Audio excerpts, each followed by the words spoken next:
Welcome back to Study Point. तो आज हम करने वाले हैं history BA second semester unit first का पार्ट 3। तो इससे पहले पार्ट फर्स्ट में हम डिस्कस कर चुके हैं कुतुबुद्दीन ऐबक और इल्तुतमिश। पार्ट सेकंड में हमने देखा था रज़िया सुल्तान और बलबन। अब उसी यूनिट का ये पार्ट थर्ड और फाइनल पार्ट है जिसमें हम करेंगे खिलजी वंश को। और इसके अलावा मैं आपको बता दूं, इंग्लिश और पॉलिटी की सारी वीडियोस मैं ऑलरेडी अपलोड कर चुकी हूँ विद इंपॉर्टेंट क्वेश्चंस। अगर आपने वो नहीं देखी है तो चैनल पे प्लेलिस्ट क्रिएटेड है, वहाँ से आप देख सकते हैं। इस लेक्चर या किसी भी लेक्चर की अगर फ्री पीडीएफ आपको चाहिए तो टेलीग्राम चैनल ज्वाइन करके वहाँ से डाउनलोड कर सकते हैं। लिंक आपको डिस्क्रिप्शन बॉक्स और कॉमेंट बॉक्स में मिल जाएगा। तो चलिए शुरू करते हैं आज का लेक्चर। तो खिलजी वंश जो कि 1290 से 1320 ईस्वी तक भारत पर इन्होंने राज किया, जिसमें सबसे पहला नाम आता है जलालुद्दीन फिरोज खिलजी, जिन्होंने 1290 से लेकर 1296 ईस्वी तक दिल्ली सल्तनत पर अपनी हुकूमत जमाई। अब बलबन की मृत्यु के बाद दिल्ली की जो सत्ता है वो अपना प्रभुत्व स्थापित करने के लिए तुर्क और खिलजी सरदारों के बीच में एक संघर्ष रहता है। मतलब जहाँ से बलबन का राज्य खत्म होता है उसके बाद कोई भी उनका योग्य एक शासक नहीं था, कोई भी उत्तराधिकारी नहीं था, जिसके बाद जो तुर्क सल्तनत है और जो खिलजी वंश है वो अपने आप में संघर्ष और युद्ध काफ़ी टाइम तक चलते हैं। और उन संघर्षों का परिणाम ये होता है कि जो जलालुद्दीन खिलजी हैं, जलालुद्दीन फिरोज सुल्तान बनने में सफल हो जाते हैं। जलालुद्दीन फिरोज खिलजी के जो पूर्वज हैं वो अफ़गानिस्तान के खल्ज नामक स्थान से आए थे। तो अफ़गान की भाषा में खल्ज का मतलब होता है गर्म प्रदेश, तो गर्म प्रदेशों को खल्ज कहते हैं यहाँ पर, और इसीलिए इनके वंशज जो हैं वो खिलजी कहलाते हैं।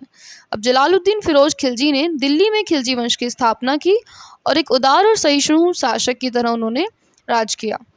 उन्होंने दंड के नियमों को मानवीय बनाने पर ध्यान दिया और विद्रोही तुर्क सरदारों को संतुष्ट करने की नीति अपनाई।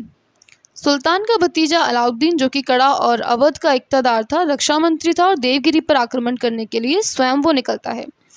वहाँ उसे विजय के साथ साथ बहुत सारी धन संपत्ति भी मिलती है और सुल्तान अपने भतीजे अलाउद्दीन के इस अभियान की सफलता के कारण उससे मिलने कड़ा पहुँचता है और मतलब कड़ा इलाहाबाद की तरफ चल देता है और कड़ा में जाकर के सुल्तान की हत्या कर देता है। मतलब जो सुल्तान अलाउद्दीन थे, जलालुद्दीन खिलजी थे, उनकी हत्या उनके भतीजे अलाउद्दीन के द्वारा ही की जाती है और जलालुद्दीन की मृत्यु के बाद जो सिंहासन है वो अलाउद्दीन खिलजी को मिल जाता है। तो इसीलिए जलालुद्दीन खिलजी का जो टाइम पीरियड है काफ़ी मतलब छोटा सा टाइम पीरियड है। उसके बाद जो असली शासक हम कह सकते हैं मतलब खिलजी वंश में जो किया है वो अलाउद्दीन खिलजी ने किया है। तो 1296 ईस्वी में इन्होंने शुरू किया, मतलब दिल्ली के तख्त पर ये बैठे और उस समय महान कुशल शासक और चतुर राजनीतिज्ञ थे ये। उसके सुल्तान बनते समय दिल्ली सल्तनत में अव्यवस्था बहुत ज़्यादा थी और उलेमाओं का जो दखल था वो शासन में बहुत ज़्यादा बढ़ गया था। अमीर तथा सरदार तो विद्रोह कर रहे थे तो मंगोल आक्रमणकारी भी हमला कर रहे थे। अब इन्हीं सभी परिस्थितियों का सामना करके बड़े धैर्य और सुनियोजित योजनाओं के साथ मिलकर के अलाउद्दीन ने उन सभी को अपने प्रांत से बाहर निकाला और सबसे पहले जलालुद्दीन खिलजी की उदार और सहिष्णु नीति का त्याग करके कठोर नियमों का लागू किया। उन्होंने नियमों को लागू किया और इन कठोर तथा सुनियोजित योजनाओं के बल पर एक विशाल साम्राज्य स्थापित करने में वो सफल रहते हैं। प्रशासन में राज्य और धर्म का अलगाव। तो अलाउद्दीन को शासक के मामले में धर्म गुरु मतलब जो उलेमाओं थे या जो तुर्क मतलब एक चहलगामी जो तुर्कों का 40 लोगों का एक ग्रुप था, उसका दखल इनको पसंद नहीं था। अब इसलिए वो शासन संबंधी नियम बनाने और उन्हें लागू करने में उनकी बातों को नहीं मानते थे। सैनिक सुधारों की बात करें तो अलाउद्दीन खिलजी की विजय का जो श्रेय है वो उनकी सुसंगठित सेना को दिया जाता है। देखिए, कोई भी राजा अगर युद्ध जीतता है तो उसमें न केवल राजा की नीतियाँ, उसके साथ साथ उनकी जो सेना है उसकी भी पूरी की पूरी भागीदारी होती है। तो यहाँ पर अलाउद्दीन ने एक विशाल स्थायी सेना का संगठन किया था और माना जाता है कि उनकी सेना में लगभग 4,75,000 सैनिक थे। सैनिकों की नियुक्ति घुड़सवारी, शस्त्र चलाने की योग्यताओं के आधार पर की जाती थी। सैनिकों का हुलिया पूरा विवरण मतलब रखा जाता था। जो भी सैनिक इनकी सेना में होते थे उनका पूरा लेखा जोखा ये अपने पास रखते थे। सैनिकों को नगद में वेतन दिया जाता था और घोड़ों पर दाग लगवाया जाता था। अपने विस्तृत साम्राज्य की सुरक्षा के लिए उन्होंने नए किलों का निर्माण कराया, पुराने किलों की मरम्मत कराई और किलों को रसद आपूर्ति भी दी गई। राज्य विस्तार की बात करें तो इन्होंने मतलब नॉर्थ इंडिया से लेकर साउथ इंडिया तक पूरा अपना शासन फैलाया था। तो ये गुजरात से रणथंभौर, चित्तौड़, उज्जैन, मांडू होते हुए इसी तरह पूरे साउथ इंडिया में चले जाते हैं। लेकिन साउथ इंडिया में जाकर के इन्होंने राज नहीं किया है, मतलब वहाँ के राजाओं के राज्य को जीत करके केवल उनसे टैक्स लेते थे और राज उन्हीं को करने दिया। धार और चंदेरी के राजपूत राजाओं को हराकर उनके राज्यों पर इन्होंने अपना अधिकार किया। अलाउद्दीन के सेनापति मलिक काफूर ने दक्षिण भारत के देवगिरी, तेलंगाना और होयसल राज्यों पर भी विजय प्राप्त की। अब उन्हें सुल्तान की अधीनता स्वीकार करने के लिए विवश होना पड़ा और इन सभी शासकों ने एक शर्त पर राज्य करने दिया कि सुल्तान को वो कर देते रहेंगे। मतलब जो अलाउद्दीन खिलजी हैं उन्होंने इन सभी राजाओं को एक शर्त पर उनके राज्य में शासन करने दिया कि आप समय समय पर सुल्तान को कर देते रहेंगे और उनकी अधीनता को स्वीकार करेंगे।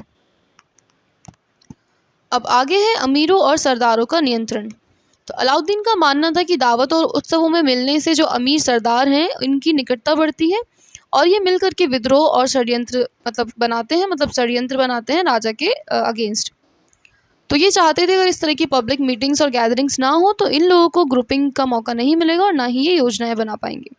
तो विद्रोह को रोकने के लिए खिलजी ने दरबार के अमीरों और सरदारों पर कठोर प्रतिबंध लगाए, उनके इलाकों पर राज्य और अधिकार कर लिया और अमीरों की दावत, मदिरा पान और गोष्ठियों पर भी नियंत्रण लागू किया। सुल्तान की पूर्व आज्ञा के बिना अमीर सामाजिक समारोह का आयोजन नहीं कर सकते थे और गुप्तचर सदैव उन पर नजर रखे हुए थे। देखिए यहाँ पर जो हमारे लिए पढ़ना इम्पोर्टेंट है वो है अलाउद्दीन खिलजी की नीतियाँ। तो सबसे पहले देख लेते हैं इनकी कृषि नीति। तो अलाउद्दीन पहले मध्यकालीन शासक थे जिन्होंने लगान का सही अनुमान लगाने के लिए भूमि को गज में नापा और 60 वर्ग गज का एक बीघा होता था। खराज पैसों में नहीं बल्कि अनाज के रूप में वसूला जाता था। मतलब लगान जो ये वसूल करते थे लोगों से पैसों की बजाय अन्न के रूप में, जिससे कि नगरों को पर्याप्त मात्रा में खाद्यान्न पहुंचाया जा सके। अब इनकी बाजार नियंत्रण नीति जो कि मोस्ट इम्पॉर्टेंट है, आपको करनी ही करनी है, ठीक है। तो यहाँ पर अलाउद्दीन को मंगोल आक्रमणों से राज्य की सुरक्षा और सल्तनत विस्तार के लिए एक बड़ी सेना रखने की ज़रूरत थी और उन सैनिकों को उनकी ज़रूरत के अनुसार वेतन देने में इनका जो खजाना है पूरा खाली हो जाता है। तो कम वेतन में सैनिकों का खर्चा चलाने के लिए इन्हें बाजार नियंत्रण लागू करना पड़ा। अब दैनिक आवश्यकताओं की वस्तु के लिए मूल्य इन्होंने निश्चित कर दिए और निश्चित मूल्य पाने वाले सैनिकों भी अपना निर्वाह कर सकें। बाजार व्यवस्था की सफलताओं के लिए कुशल और ईमानदार कर्मचारी इन्होंने नियुक्त किए, जिनका प्रमुख शहना कहलाता था, जो व्यापारियों पर नियंत्रण रखता था और दुकानदारों को बाजार के नियमों का पालन करना पड़ता था। यदि कोई भी दुकानदार वस्तुओं को कीमत अधिक लेता था, मतलब वस्तुओं की कीमत जो राजा ने तय की है उससे ज़्यादा कीमत अगर वो लोग किसी से लेते थे तो उन दुकानदारों को कठोर दंड दिया जाता था। बाजार के भाव और सामानों पर निगरानी रखने के लिए गुप्तचर व्यवस्था भी थी और दिन प्रतिदिन बाजार की पूर्ण सूचना जो राजा को भेजा करते थे। कभी कभी सुल्तान स्वयं भी वस्तुओं और उनके मूल्यों की जांच करने के लिए जाते थे। इस व्यवस्था का परिणाम ये होता है कि दुकानदार वस्तुओं का अधिक मूल्य देने का साहस नहीं कर पाते और एक कुशल बाजार नियंत्रण लागू हो पाता है। सरकारी गोदाम भी स्थापित हो जाते हैं जिससे कि अकाल के समय में उन गोदामों से खाने पीने की चीज़ों की आपूर्ति की जा सके। ये पहले शासक थे जिन्होंने सार्वजनिक वितरण प्रणाली भी शुरू की थी, लोगों को मुफ्त में राशन ये प्रोवाइड कराते थे। साहित्य और कला की बात करें तो इनके टाइम पीरियड में जो सबसे प्रसिद्ध विद्वान थे वो अमीर खुसरो और बर्नी थे और अमीर खुसरो अपनी पहेली, दोहों और कव्वालियों के लिए जाने जाते हैं। अब इसी के साथ हमारी यूनिट फर्स्ट खत्म होती है, तो मिलते हैं फिर नेक्स्ट वीडियो में। नेक्स्ट हम करेंगे हिस्ट्री की यूनिट सेकंड।